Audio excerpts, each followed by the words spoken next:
بسم الله الرحمن الرحيم الحمد لله رب العالمين والصلاة والسلام على رسوله الأمين نبينا محمد وعلى آله وصحبه أجمعين وبعد. Kita telah masuk dalam bab kebersihan dan kesucian dalam Islam.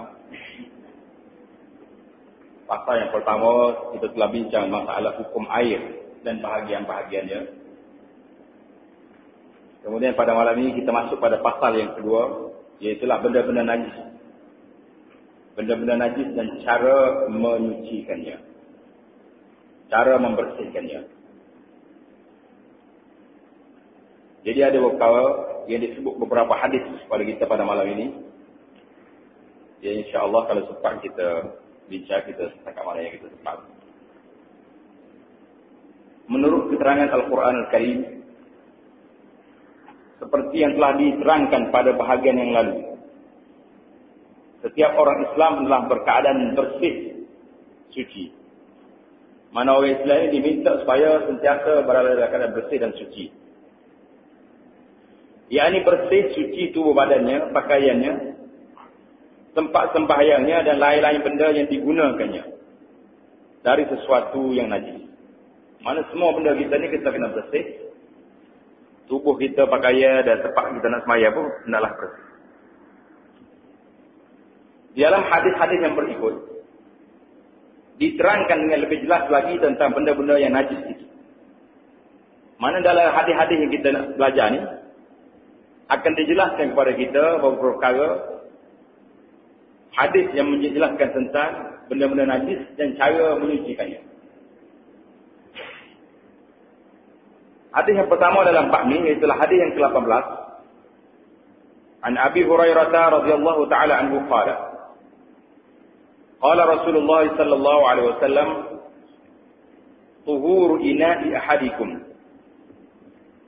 idza walagha fihi al-kalbu an yaghsilahu 7 marrat ulahunna bit-turab." Rawahu Muslim. Dari Abu Hurairah radhiyallahu taala anhu katanya, Rasulullah sallallahu alaihi wasallam bersabda, bersih sucinya bijana. Bijana ni bahasa lama lah. Bahasa kitanya bekas.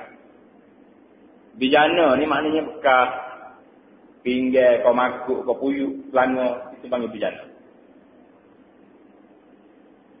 Suci bejana seorang dari kalangan kamu apabila anjing menjilat apa yang ada dalamnya ialah hendaklah bejana itu dibasuh 7 kali. Air basuh. Kali yang pertama hendaklah dicampurkan dengan tanah. Maknanya kalau anjing mari jilat bekas kita,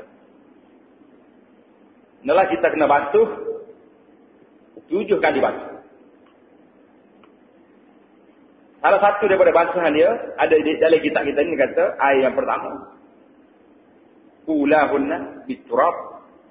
Adalah kita kena basuh dengan tanah.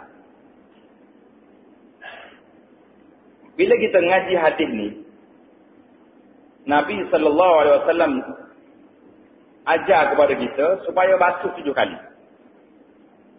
Kenapa? Jadi soalan dia ni apa basuh 7 kali? Istilah kita kata sebab dia najis.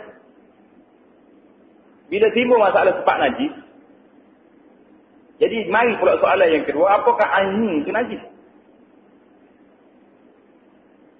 Laguan hak itu tahu. Anjing ni najis ke tak najis? Kalau sentuh dengan dia, kena basuh 7 kali juga kau mulut dia ya, najis. Kita jalan ke tepi kedai tu. Kedai kawan-kawan kita ni. Mari angin nenek kita. Kena beli basuh kaki 7 kali. Kau lakukan. Ya? Basuh 7 kali juga. Kalau dia basuh, kena basuh 7 kali. Baik. Kita fikir sikit. Tengok. Pandangan ulama. Apa dia kata. Dalam masalah haji.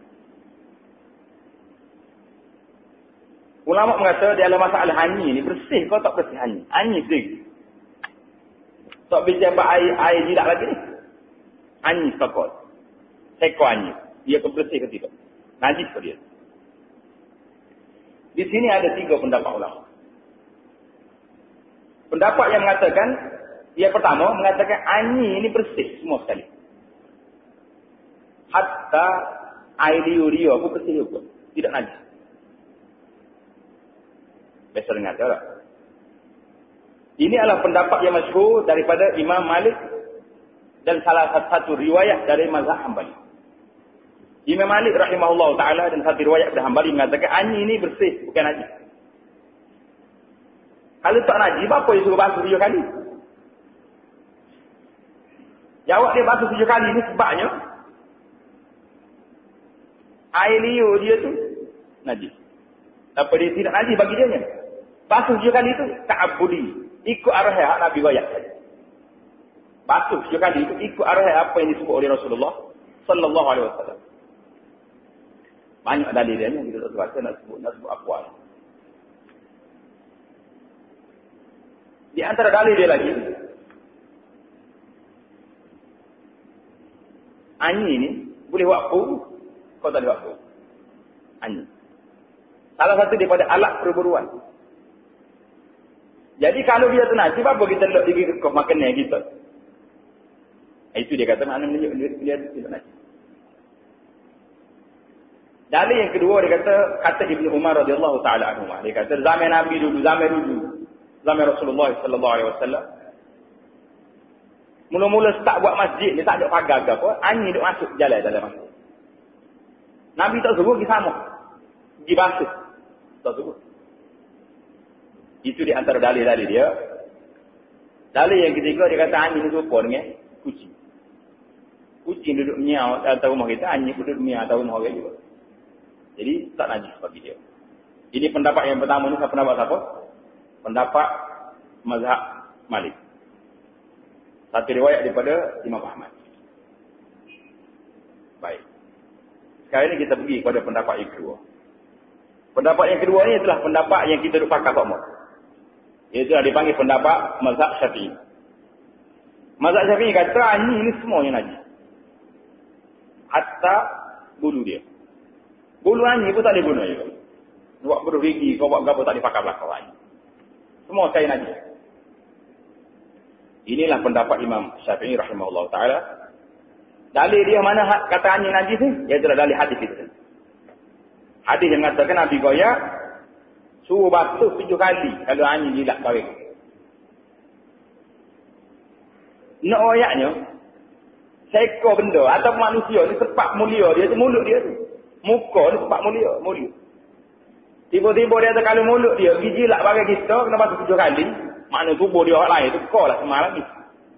Ini dalil yang mengatakan angin semua sekali najis. Angin semua sekali najis itu dalil.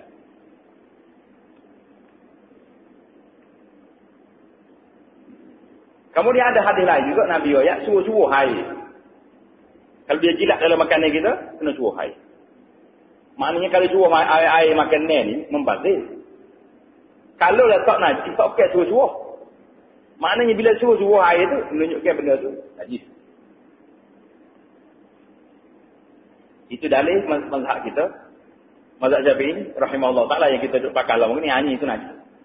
Tak boleh sentuh dengan dia.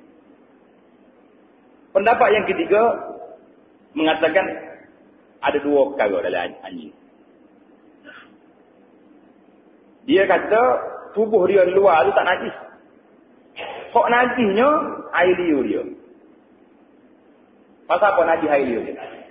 Pasal Nabi suruh basuh 7 kali air liur dia. Itu dia kata sebab menunjukkan angin itu najis, mana air liur je najis. Tubuh dia tak najis. Ini adalah mazhab yang masyhur daripada Imam Abu Hanifah dan satu riwayat lagi dalam mazhab Hambali.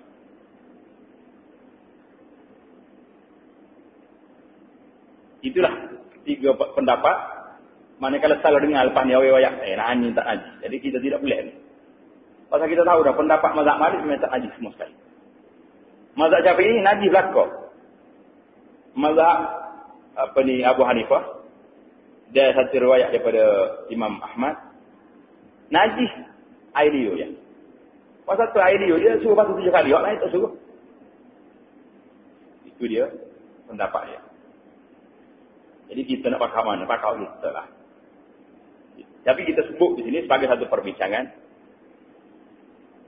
Jadi, ulama-ulama bahas. Pasal apa 7 kali nak basuh angin? Tak pada sekali dua. Nak sekali dengan tanah lagi. Sebab dia kata angin ni, dia ada satu penyakit dipanggil Da'ul Kalam. Penyakit angin gila. Penyakit angin gila ni kalau masuk dalam bekas kita, kalau kumel ke masih ada situ, menyebabkan orang yang makan lepas pada dia ni, akan terlibat sama dengan penyakit. Jadi penyakit dia ni, kumel dia ni tak boleh mampu kecuali dengan turap, dengan tanah.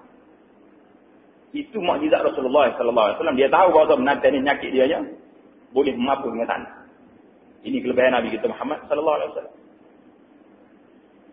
Pasal itulah dia kata, kadang-kadang orang tanya juga, pasal apa angin ni jelas dia kata. Boleh hoyak kalau kita ngaji sains-sains, cuba ayat. Boleh kita kongsi maklumat. Apa angin dia dah dia jelas dia kata. Gaya mobil. Siapa? Kena tahu hayawan-hayawan ni kita tahu, kita tengok dia kata apa Datuk minta jelas sama dia. Ulama-ulama hayawan kata angin ni seekor binatang yang tak perlu. Tak ada perlu. Bila tak perlu, dia pasal nak duit peluh dia ke mana? Ke mulut dia. Okey, jelas tak mau dia. Kita ni tak wajib jelas lah. Mungkin kita boleh duit peluh ke lain tu. Ada dah jalan lain tu yang bukan dah. Tak wajib. Baik. Balik pada kitab kita. Panjanglah perbincangan, tapi kita nak rengkah-rengkah. Rasa nak lakau jauh lagi. Biar banyak kita boleh. Banyak lagi hadis-hadis Nabi SAW mengenai soal ini yang sama maksudnya. Tetapi berlainan lapaknya disebut oleh Imam Bukhari, Muslim dan lain-lain dalam kitab-kitab perhimpunan hadis masing-masing. Mana hadis setiap ini banyak. Kalau kita nak baca dari kitab hadis Ibn ni pun banyak hadis ini. Imam Syafi'i rahimahullah ta'ala yang terdahulu zamannya daripada Imam Bukhari. Dan Imam Muslim juga menyebutkan sebahagian dari hadis-hadis ini dalam kitabnya Al-Um. Kitab Imam Bukhari Syafi'i ini yang paling masyhur sekali, nama kitab Al-Um. Apa dia makna Mana ibu. Orang panggil kitab induk, kitab mak. Sebagai dalil tentang najisnya anjing. Demikian juga babi dihukumkan najis dengan jalan qiyas. Babi, kalau kita tanya pasal apa, kita kata anjing ni babi. Anjing babi, dua tu tadi. Kita sebut babi tak apa dah. Kalau kena sebut khinzir. Tak tu dulu ya, khinzir dengan babi. Enggak bagai tu dulu. Cuma kok Melayu ngarang. Tengok orang tu tak jangan sebut dia tu babi tak comel. Kena sebut khinzir. Sebutlah kapot. Kalau putih sebagai apa? Jadi kita nak tahu juga. Pasal apa kita kata babi ni serupa anjing juga. Cuma dia kena samuk juga. Kalau dia jilat, kena samuk juga. Kalau anjing kejap babi jilat, kena. Kau tak payah. Kena masuk ke tanah. Dalil dia nya qiyas saja. Tak ada dalil. Qiyas kepada anjing. Pasal apa qiyas kepada anjing? Sebabnya Allah Taala sebut dalam Quran, walah khinzir, daging babi tak boleh makan. Daging babi tak boleh dimakan. Dia perangai dia pula, tabiat dia pula memang berat. Apa jenis binatang yang tak ada akhlak, dia panggil babi. Tak ada muruah. Tak ada maruah. Dia tak ada ghirah. Dia tak ada ghirah maknanya tidak ada sifat cemburu, tak ada. Pasal tu di antara hikmah Allah Subhanahu Wa Taala larang manusia yang muslim ni tak boleh makan daging babi, walah khinzir, daging babi tak boleh makan kerana akan mewarisi sifat makannya. Dan babi ni satu ekor binatang yang tak ada perasaan cemburu. Jadi kalau sebaik kita makan dia, kita akan hilang rasa cemburu. Bila hilang cemburu, tak ada siapa lah. Orang mari rumah kita, nak gendut anak, kau ambil, nak gendut bini, kau bui. Gila anak ikan anak. Dia tak ada sifat cemburu dah. Tak ada perasaan. Nak jaga maruk, orang panggil tak ada maruah diri. Tak ada. Rasa dia lagi. Itulah di antara hikmah besar Allah SWT. Larang makan binatang. Kita tengoklah orang-orang yang makan benda ni. Orang yang makan khinzir ni memang gitu sifat dia. Dia boleh tukar bini dia, boleh tukar belakang, tak ada apa. Dia tidak ada rasa cemburu dan tidak ada rasa ghirah. Nak jaga muruah dia, tak ada apa. Jadi mana dalil yang mengatakan babi ni hukumnya dia serupa dengan ni juga? Kerana dia kata najis dia ni berat, Allah Taala sebut dalam Quran aulah khinzir. Mu tak boleh makan daging babi kerana fa innahu rijsun. Kerana daging babi ni satu benda yang jelek, satu benda yang tak baik. Inilah pendapat Imam Syafi'i rahimahullah taala. Kata di Imam An-Nawawi rahimahullah taala, wa zahaba aktsarul ulama. Imam Nawawi ni seorang ulama besar dalam mazhab Syafi'i. Dia ada kitab yang masyhur nama dia Al-Majmu'. Al-Majmu' ni besar. Dan kitab dia masyhur lagi nama dia Syarah Sahih Muslim. Dia kata apa? Wa zahaba aktsarul ulama. Kebanyakan ulama lain pada Syafi'i telah tidak menggunakan kias dalam masalah babi. Oleh kerana tak ada dalil babi ni najis supaya ni juga, maka tidak beranjak kepada basuh 7 kali. Tak beranjak kepada basuh 7 kali. Imam Nawawi ni mazhab Syafi'i, tapi dia kata wa huwa qawiyyun bil dalil. Pendapat yang mengatakan babi ni tak payah basuh 7 kali ni pendapat yang kuat dari segi dalil. Tapi dari segi pendapat mazhabnya 7 kali. Serupa dengan itulah Imam An-Nawawi rahimahullah taala, seorang yang bijak, seorang yang pakar dalam mazhab Syafi'i, tapi dia seorang ahli hadis. Dia pakar dalam mazhab Syafi'i, tapi seorang ulama hadis. Pasal itulah pandangan-pandangan dia agak ada lagi. Kita akan jumpa beberapa perbezaan dia dengan mazhab Syafi'i. Jadi supalah tidak menjadi kesalahan bagi kita kalau kita mazhab Syafi'i sekalipun, apabila kita jumpa hadis, kita kata ini adalah pendapat yang jelas dasar kepada nas yang dibawa oleh Rasulullah sallallahu alaihi wasallam. Abilah satu perkara. Masalah anjing, kita tak terbiasa lah masalah anjing. Panjanglah kalau nak bicara dia. Boleh ke tak boleh pegang dia? Pasal apa dia? Kau boleh pegang, siapa tak boleh? Jadi itu panjang perbincangan. InsyaAllah kalau panjang, kita masuk dalam bab perburuan, kita bicara dalam bab anjing.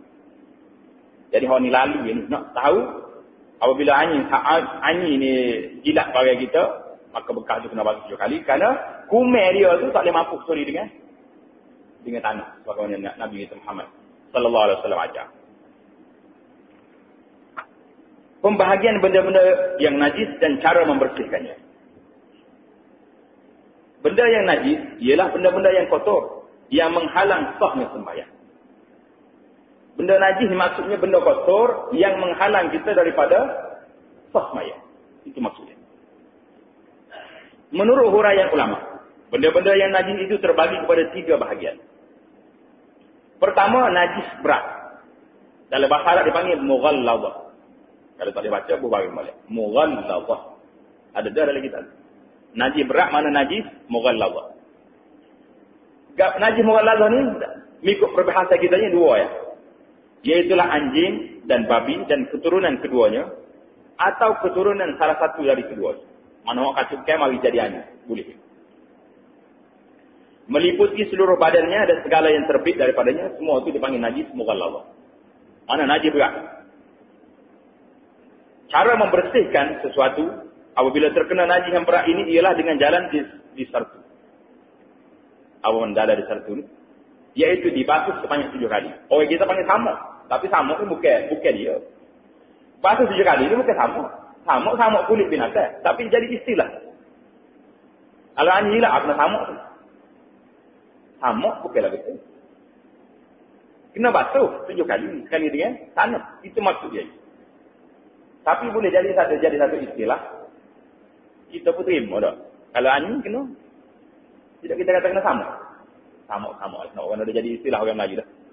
Tak ada masalah dah. Sini dia panggil disertu. Kalau ada kom-kom tengok ke bagaimana sertu. Iaitu dibasuh sebanyak 7 kali. Salah satu di antaranya, sama ada di awal atau di akhirnya, hendaklah dicampurkan airnya dengan tanah. Mesti sekali salah satu daripada 7 hal itu, mesti kena basuh dengan tanah. Itu najis yang pertama. Yang kedua, najis ringan. Apa mana najis ringan? Bahasa Melayu, bahasa Arab kata mukhaffafah. Najis mukhaffafah. Kita ni banyak guna istilah-istilah Arab dalam kitab-kitab kita dah. Komen dah. Kena banyak sekali lagi istilah Arab tu biar nampak kita tu sungguh. Baru sungguh nak ngaji bahasa Arab. Najis ringan, yakni najis mukhaffafah, iaitulah kencing kanak-kanak laki-laki yang berumur belum genap 2 tahun dan yang hanya diberi minum susu semata-mata. Makna najis mukhaffafah ni iaitulah budak yang tak sampai 2 tahun, dia tak makan benda lain, neston tu tak makan, dia makan, dia minum susu mak dia. Itu saja. Cara membersihkannya memadai dengan merenjiskan air di atas tempat yang terkena kencing. Jadi kalau budak ni kencing, kencing atas riba kita ke kencing atas tika kita ke, ambil air, renjis. Gitu. Tak payah dia basuh-basuh. Bakal renjis air, jadi dah. Kanak-kanak, laki-laki, perempuan tak masuk pak. Bila jumpa dalam hadis-hadis Sam nanti kita cerita. Beza di antara laki-laki dan perempuan. Jangan marah lah. Di antara hadis-hadis yang menjadi dalilnya ialah hadis yang berikut.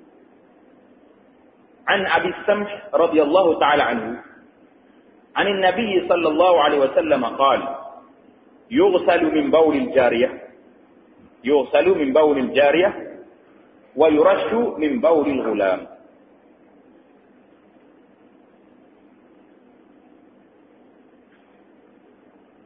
Dari Abu Samh. Abu Samh ni siapa dia kat dia? Mengikut ulama-ulama sejarah mengenai sahabat Nabi, dia kata Abu Samh ni, ada orang kata nama dia Iyad, alif ya alif dal. Ada mengatakan dia nama Malik. Abu Samh nama dia Malik ataupun Iyad. Dia ni itulah khadam Rasulullah sallallahu alaihi wasallam. Dia ni khadam kepada Nabi sallallahu alaihi wasallam. Jadi dalam banyak-banyak hadisnya, hadis ni ya dia riwayat hadis. Hadisnya diriwayat oleh Abu Samh ni, kalau kita cari dalam kitab hadis, tak ada. Kecuali hadis ni budak ni. Nah, itu dia. Abu Samh radhiyallahu ta'ala anhu, tak banyak hadis dia. Dia cerita, dia kata apa? Dia ni khadam Nabi sallallahu alaihi wasallam. Kata ulama-ulama hadis tidak diketahui di mana tempat dia meninggal. Radhiyallahu ta'ala. Yang penting dia ni pada Nabi, sahabat Nabi. Dia cerita kepada kita, Nabi kata sallallahu alaihi wasallam bersabda, kencing kanak-kanak perempuan hendak dibasuh. Dan kencing kanak laki-laki memadai membasuhnya dengan merenjiskan air rata-rata di atas. Renjis air tadi cukup. Kalau kita tengok sini, kenapa pula ada perbezaan? Apa ada beza di antara dua-dua ekstrim? Bapa hak ni bindi air, hak ni kena basuh. Jadi itu ulama-ulama kaji, bahas. Ahli-ahli perubatan berbahas. Ahli-ahli fiqh, ulama-ulama fiqh bahas. Dia nak tengok pasal apa berbeza di antara dua hukum. Kalau kita ngaji fiqh, lebih dalam sikit lagi dia panggil al-furuq al-fiqhiyah. Al-furuq al-fiqhiyah maknanya benda serupa tapi tak sama. Di antara hak ni cerita. Dua-dua tu kecil lah kau. Dua-dua ni kanak-kanak lah kau, bawah 2 tahun tak pakai lah. Tapi pasal apa hak ulang, budak laki-laki boleh renjis air, tapi jariah budak perempuan mesti kena basuh. Panjanglah bahas. Ada mengatakan beza di antara dua air. Dia kata hak budak lelaki nipis. Hak budak perempuan tebal dia punya air. Masa itulah tak ada yang ini kena basuh. Jadi ahli-ahli perubatan dia kata, kenapa Allah Taala buat begini? Dia kata di antara hikmahnya, memang orang perempuan ni persediaan dia. Lepas wadah dia akan ngandung, dia akan penggunaan tempat dia tu memang kena kuat untuk persiapan masa depan dia. Yang pentingnya, wallahu alam, Nabi membezakan di antara dua kahwin. Banyak lagi lah kalau kita nak mengaji di antara dua sebab dua apa ni, benda hukum sama tapi beza dari segi, ada benda sama perbuatan dan beza dari segi hukum. Itu dia panggil dalam kita ngaji fiqh, dia panggil al-furuq al-fiqhiyah. InsyaAllah dalam munasabah yang mana-mana lain, bila jumpa tempat kita ayat pula. Jadi inilah. Jadi tak nak kata apa kalau orang perempuan terima. Dari beberapa hadis yang lain dapat difaham bahawa kanak-kanak laki-laki yang tersebut ialah hanya diberi minum susu semata-mata. Yang ketiga, najis pertengahan. Iaitulah dia panggil najis mutawassithah. Najis pertengahan iaitulah najis mutawassithah. Najis pertengahan ialah apa dia? Lain daripada dua kan. Pertengahan belakang. Dua mana? Anjing, khinzir, atau berak. Budak laki-laki tak makan, minum susu sebelum 2 tahun, atau orang. Lepas orang tu mutawassithah, sederhana. Habislah lah, sederhana tak nak bila lah banyak. Kita ambil kecuali dari dua, hal lain tu pakai sebut belakang. Najis pertengahan ialah darah, nanah, muntah, tahi, kencing, arak, bangkai dan lain-lain lagi. Sebagaimana yang diterangkan dengan panjang lebar dalam kitab-kitab. Tak payahlah dua perkara sana. Najis mutawassithah hingga dia lain daripada dua sana. Itu ya kaedah dia. Mengenai darah, ada diterangkan seperti berikut. An Asma' binti Abi Bakr as-Siddiq radhiyallahu ta'ala anha. أن النبي صلى الله عليه وسلم قال في دم الحيض يصيب الثوب تحته ثم تقرصه بالماء ثم تنضحه ثم تصلي فيه رواه البخاري ومسلم. Dari Asma' binti Abi Bakr as-Siddiq radhiyallahu ta'ala anha wa an abiha bahawa Nabi Muhammad sallallahu alaihi wasallam bersabda tentang darah haid yang mengenai kain atau baju. Mana orang kena darah haid, kena baju dia. Orang ditanya Nabi, nak lagu mana ni ya Rasulullah? Benda ni adalah ke? Jawab Nabi sallallahu alaihi wasallam, adalah perempuan yang bertanyakan hukum itu menghilangkan kesan darah yang tersebut.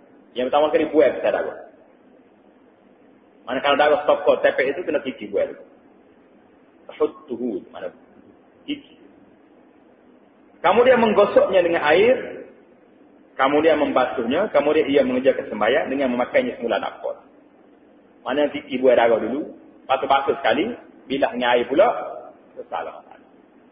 Tak ada jadi masalah. Itu di antara cara Nabi kita sallallahu alaihi wasallam duk ajar lagu mana cara-cara nak bersih.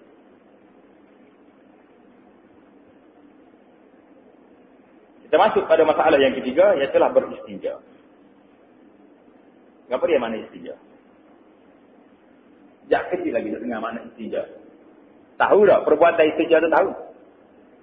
Tapi apa dia makna istinja yang kita duduk kata-kata. Biasa dengar makna dia. Beristinja. Sebagaimana yang sedia maklum, ialah bersuci dari najis setelah seorang itu selesai membuang air kecil atau air besar. Itu makna istinja. Apa dia makna istinja? Istinja bersuci dari najis setelah seorang itu selesai membuang air kecil atau air besar. Itu dari segi istilah. Tapi dari segi makna istinjanya, dari segi apa ambil dipanggil istinja bahasa Arab tu.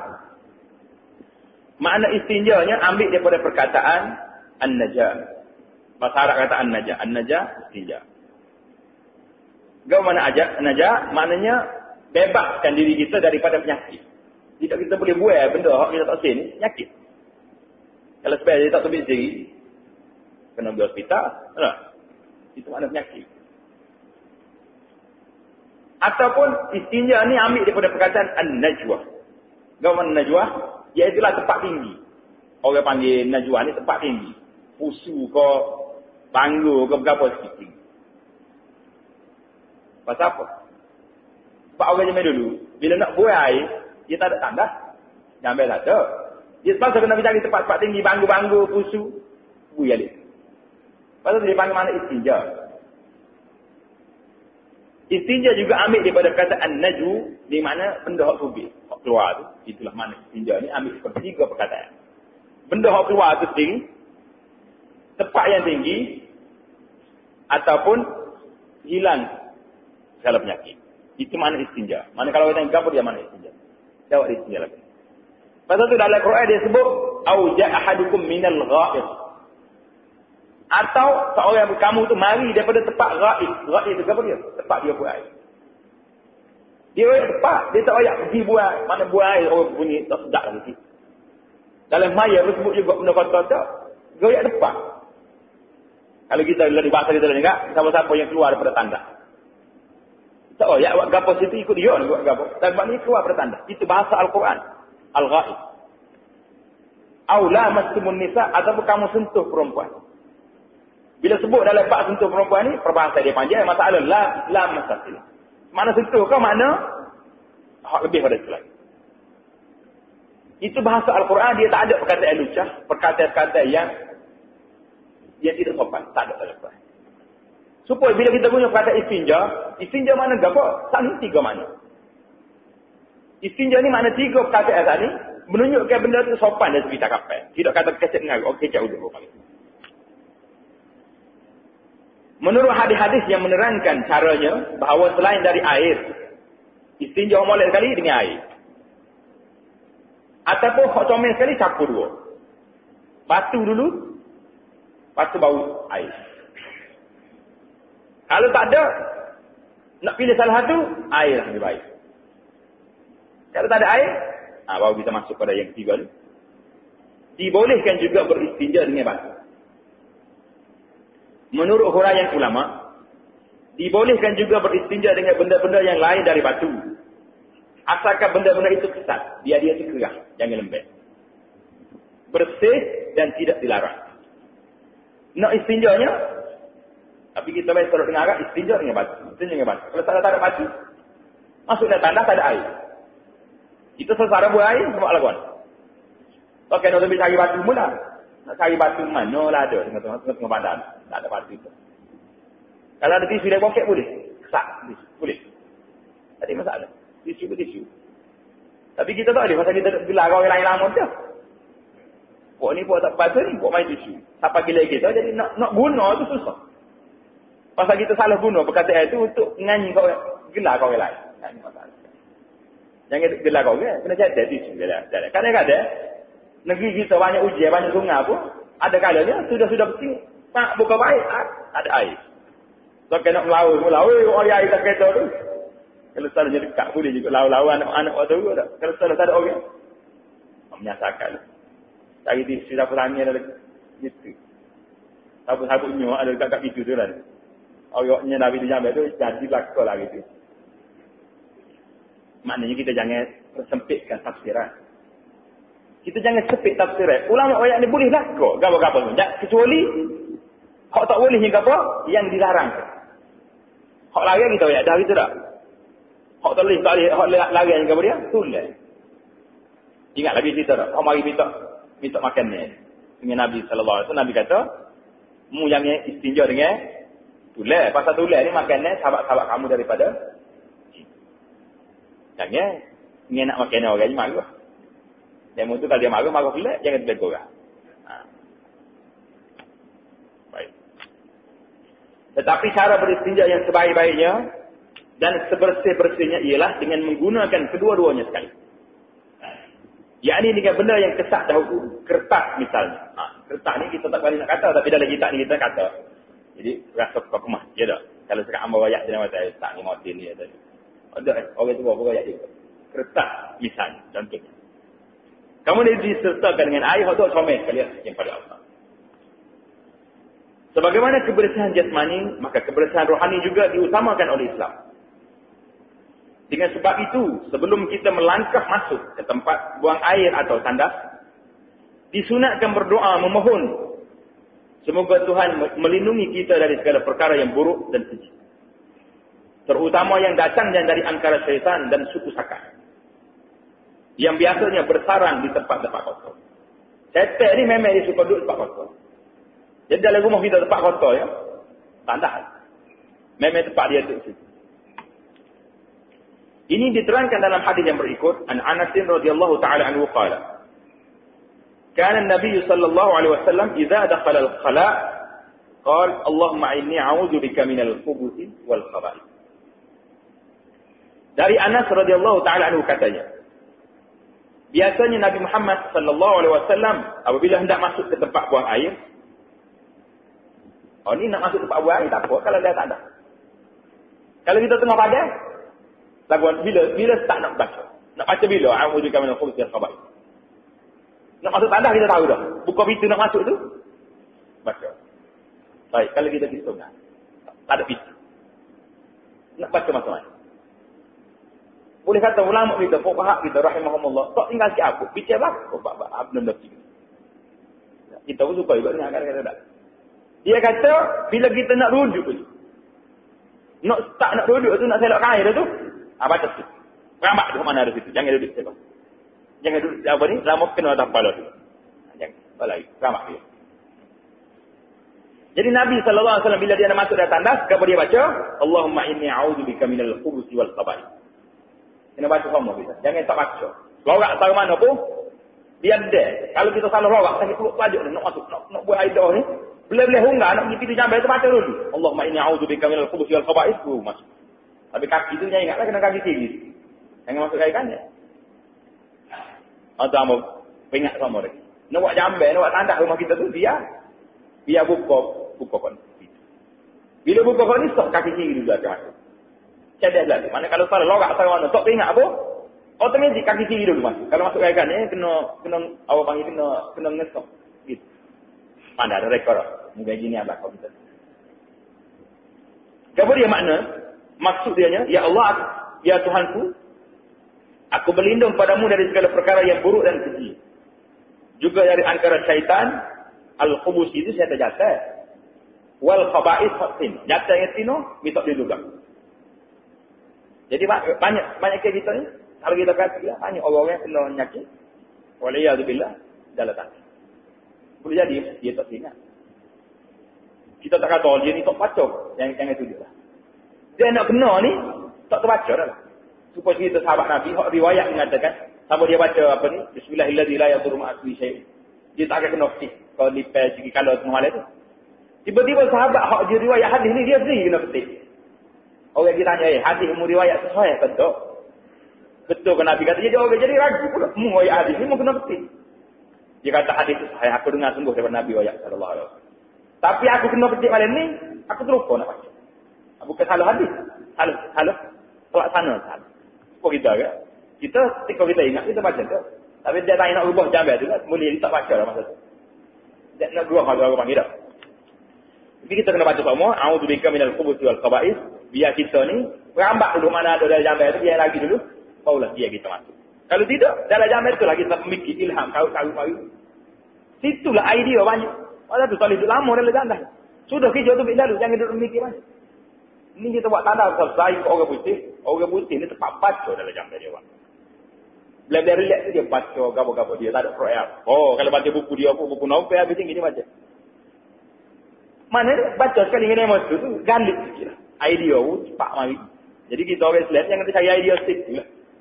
Idea kita dia mari atas tikas maya. Baru orang panggil idea yang bernas, yang diberkati oleh Allah SWT. Setelah keluar dari tempat buang air, baginda sallallahu alaihi wasallam memohon keampunan Allah Subhanahu wa taala seperti yang diterangkan dalam hadis yang berikut. An Aisyah radhiyallahu taala anha qalat, kana an-nabiy sallallahu alaihi wasallam idza kharaja min al-gha'id qala ghufranak. Dari Aisyah radhiyallahu taala anha katanya, biasanya Nabi sallallahu alaihi wasallam apabila keluar dari tempat buang air, dia berdoa dengan menyebut ghufranak. Apa bukan? Maksudnya keampunanmu ya Allah yang aku harapkan. Jadi ulama-ulama hadis dia bahas. Pasal apa tiba-tiba tubik janda Nabi kata ghufrana. Sepatut. Dan ada lagi dua baca ayat lagi tadi. Dia kata oleh kerana Nabi ni sallallahu alaihi wasallam yazkurullah fi kulli ahyan. Nabi ni kerja dia ni sebut nama Allah Taala sama-sama, tak kira mana dia. Tidur, kau bangun, kau berjalan, kau dia akan sebut nama Allah. Tapi oleh kerana dalam tandas dia tak boleh sebut nama Allah. Bila tupik daripada tandas, dia serah dia bersalah beberapa minit tadi kerana tak sebut nama Allah. Maka dia kata ghufran, ya Allah maaflah hamba. Berilah kemaafan kepada saya kerana tak sebut nama Allah dalam tandas tadi. Itu mana ghufran. Kitanya kalau sebut nama Tuhan sekali bersalah pula. Banyak-banyak tu. Awal ni dia tadi ni. Umat-umat sama mulut dah. Masalah gitu. Sebalik Nabi sallallahu alaihi wasallam disebut sama nama kan. Nabi sallallahu alaihi wasallam memohon keampunan Allah Taala pada saat yang demikian ialah kerana baginda menyatakan kelemahannya tidak dapat bersyukur sebagaimana yang sewajibnya terhadap nikmat Allah. Ini huraian seterusnya lah. Nikmat Allah yang telah memberi kemudahan mendapat rezeki.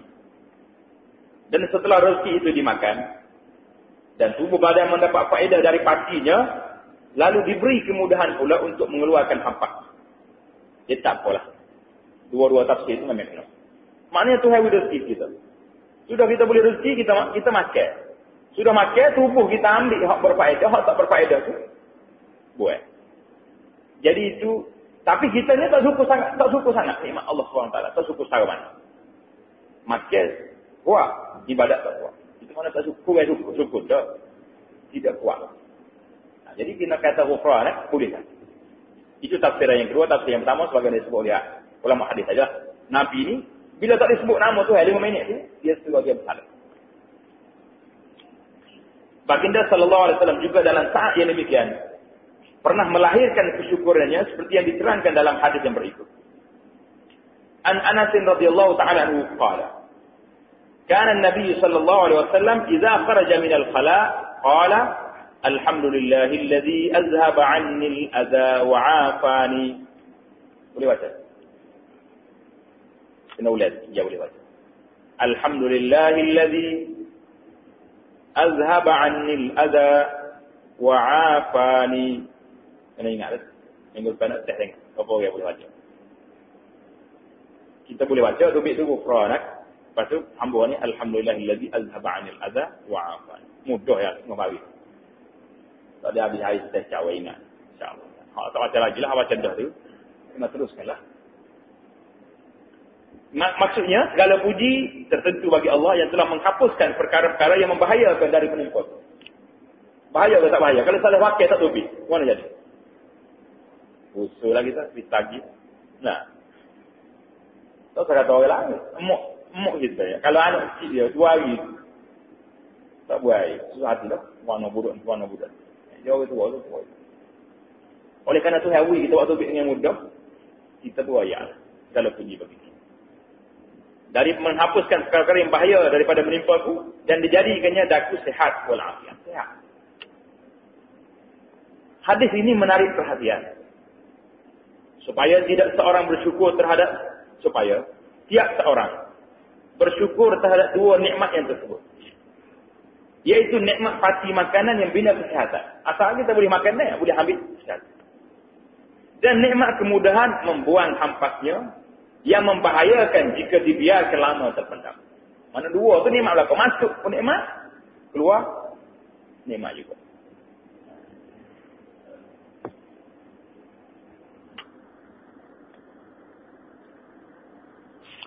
Kali ini kita akan masuk kepada masalah bijana pula.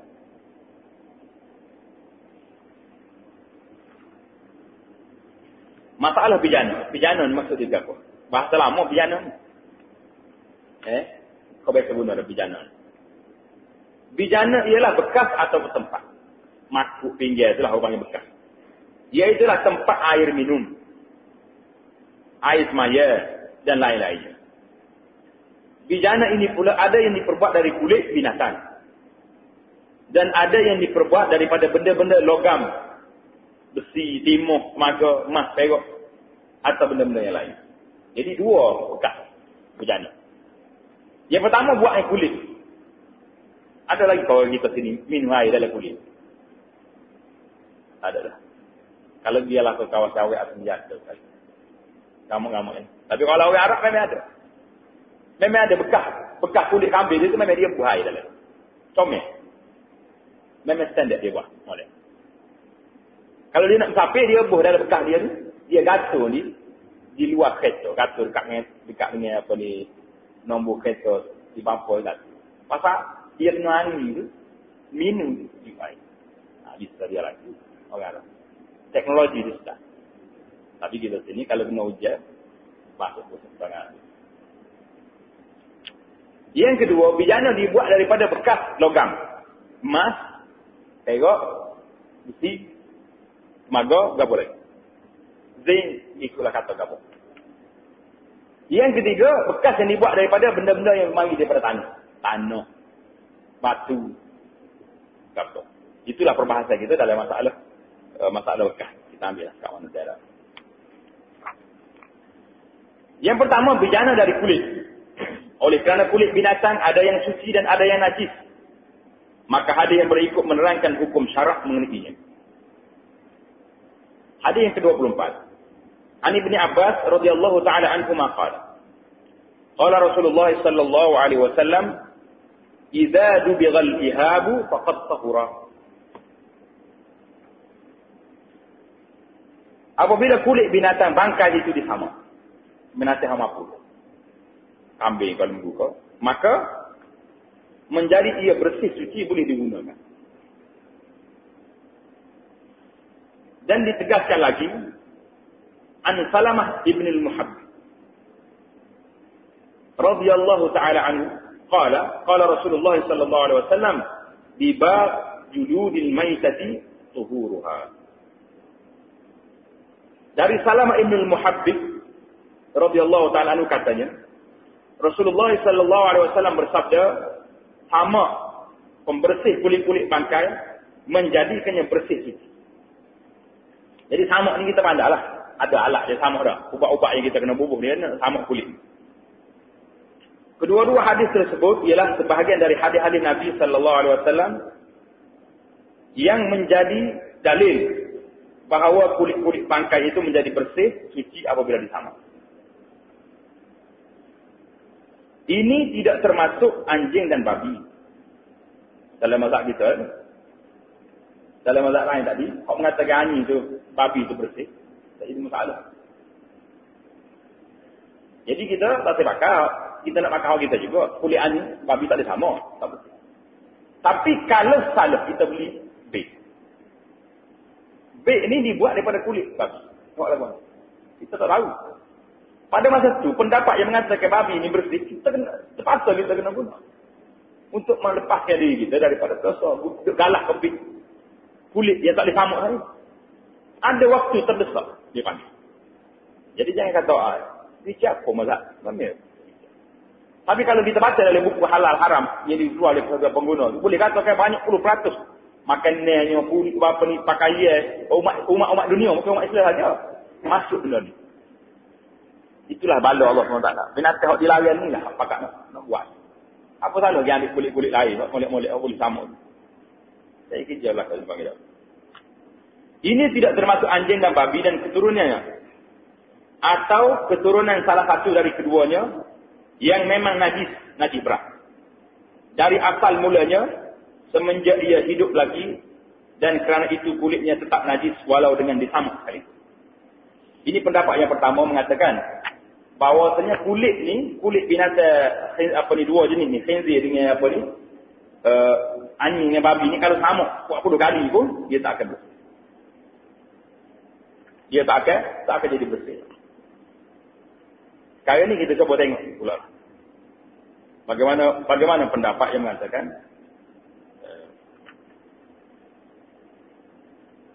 masalah sama.